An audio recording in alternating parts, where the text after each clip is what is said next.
சென்னை. இந்த ஊர் பல பேரோட லைஃப்பில் திருப்பு முனையாக இருந்திருக்கோங்க. சென்னை சென்ட்ரல் ரயில்வே ஸ்டேஷனில் காலை வச்சவங்க பல பேரோட லைஃப் இப்போ எங்கேயோ இருக்குது. சென்னைனாலே எல்லாருக்கும் மெரினா, வள்ளுவர் கோட்டம், கபாலீஸ்வரன் கோயில், சாந்தோம் சர்ச், செம்மொழி பூங்கா, ரிப்பன் பில்டிங் தானே தெரியும்.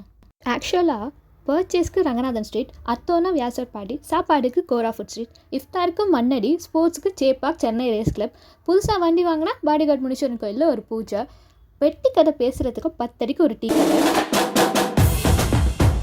வழி சொல்ல நம்ம ஆட்டோ அண்ணா, லாங் டிரைவுக்கு ஈசிஆர் ஓஎம்ஆர், டான்ஸுக்கு பரதநாட்டியம் குத்துப்பாட்டு, காதுக்கு இனிமையாக டிராஃபிக் சவுண்டு, வாய்க்கு ருசியாக சாப்பாடு, எப்போவுமே கூட்டமாக போகிற பஸ்ஸு, சீக்கிரமாக போகணுன்னா மெட்ரோ, டைம் ஸ்பெண்ட் பண்ண இஏ விஆர் மாலு, ரீரிலீஸ்க்கு கமலா தேட்டர், ஹிஸ்ட்ரிக்கு சென்ட் ஜார்ஜ் மியூசியம், புக்கு வாங்க மோர் மார்க்கெட், படிக்கிறவங்களுக்கு கன்னிமரா அண்ணா லைப்ரரி, பாசத்துக்கு அன்பாக பேசுகிற நம்ம சென்னை வாசிகள். இப்படி சென்னைக்கான ஐடென்டிட்டி ஏதோ கொஞ்சம் இருந்தாலும் தமிழ்நாட்டுக்கு ஐடென்டிட்டி நம்ம சென்னை தாங்க.